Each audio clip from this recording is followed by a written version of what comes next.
That's why I asked that question, because I actually was around. I lived the lifestyle with that, in the sense of being around people, not just men, people with money. I was in the industry before I even got married. But it's a lot different. Those people are generous as hell. That's why I asked, were they putting up a front? Because sometimes when you go out, they got to make a show. They not like assholes. They're very nice people, like, honestly. So that's why I asked y'all that, because I don't want, you saying stuff like that, but it's not true. You know what I'm saying? So that's all I wanted to say. Go and sit courtside at any game, and then go into the Players Club and see how they treat you.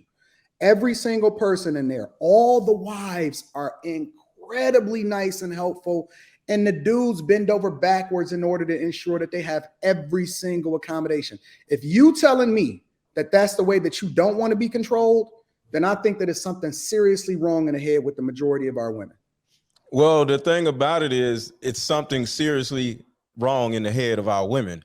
Women are so afraid of being controlled because that's what their mothers taught them. Don't let no man control you. Don't let no man control you. So second a man wants to come in and say, all right, this is what we're going to do. You ain't doing that no more. And you're going to start doing this. You like, oh, he's trying to control me. It just triggers her. And next thing you know, she's like, I don't know what to do.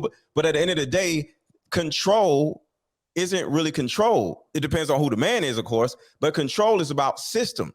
It's like the battery and the battery and the alternator. One has to do one thing and the other has to do the other thing. They're not controlling each other. They're acting as in unison with each other. But if one doesn't work right, the other isn't going to work right. So it's about a system. So when you come into a man's life, because a man doesn't come into your life, you come into a man's life, and then you operate within his system. And there has to be a certain amount of control, because what was going on in his life already was this system of everything is controlled. So when you come in, you think you're just going to just be all over the place and his life is already put together and controlled. No, you're going to be part of it, but it's a choice. So you can look at it as control, or you can look at it as being part of the system. Me in particular, the majority of my closest friends are millionaires. I'm not a millionaire. But at the same time, I still fight over the bill when me and Ace and them are, I don't pay for 20 people. But the thing about it is, I don't have the money like that. But when you're around people that actually pay for everybody, that is a part of what millionaires and people with money do. It's a niceness. It's like, you know what? I got everybody. And it makes everybody else feel like, oh man, that's really nice. And it makes you do it. Mm-hmm. So, like I said, I'm not a millionaire, but being around millionaires makes me a nicer person. It makes me want to be more giving. Right. So I'm never just going to run around and say, I got all this money or whatever, but I do have very close friends that I'm around on a normal basis that do very nice things for other people. And it causes you Let me ask y'all a question. I'm going to pass it off to y'all. I'm going to pass it off to y'all. Let me ask y'all a question. Do you think that, why do y'all think that relationships where people have a significant amount of assets last much longer than people that don't? Just a question. They probably think because a woman is controlled and she can't go nowhere because of the money. Mindset. I think it's just a different mindset. Loyalty.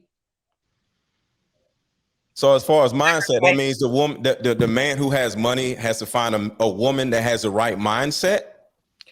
I'm sorry, longer because both share the same mindset. Or the woman comes up under his mindset and operates systematically under. Well, she understands that she has to do that, so it just flows. They're on the same wavelength about what's going on. There we go, Veronica. Oh, I was asking him. My mic was on mute to repeat the question. Because it's largely understood that the majority of the reasons why people get divorced, the number one reason is over money. Mm-hmm. That is a fact. That's not what I think. That's not my opinion. That's a fact.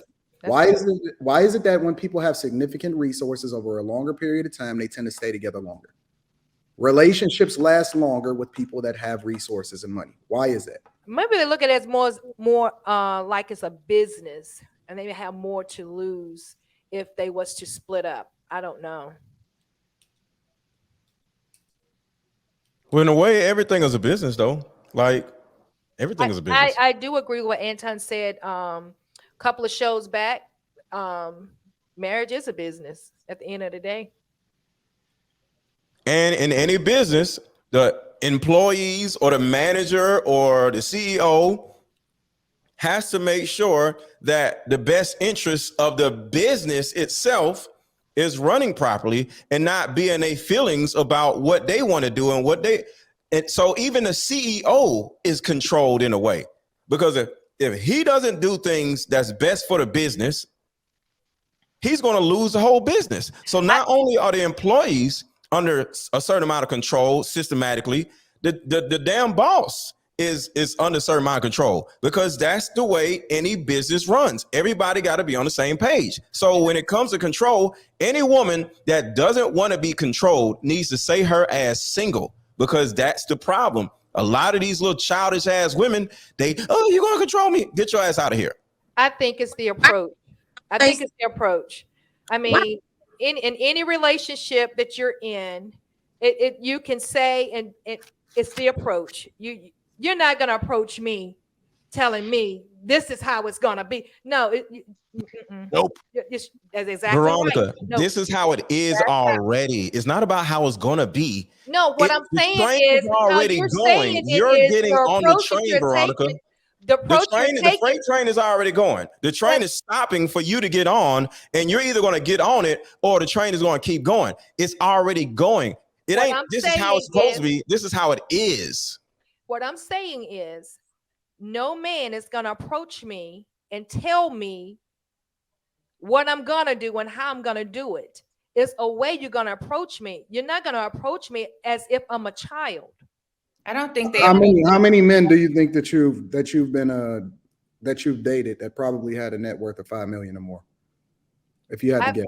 No, I have never dated a man with that type of resource.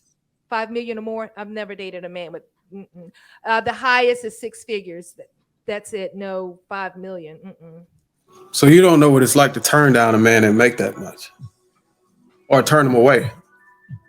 Yeah, I don't care if he had 10 million. You're not going to approach me in that type of demeanor that Mr. Let Go was talking in. No. So what is the approach in your opinion? I mean, you're saying we're going to, it's just. No. You get what I'm saying? I literally just said. So we're going to do it this way. Veronica, hold on. It's not about what is about to be. I literally said that. It's already happening. I never said what is about to be. No, it's already happening. You see a man that is operating in a certain manner, and you can either choose to get on his train or you can go be on a bus.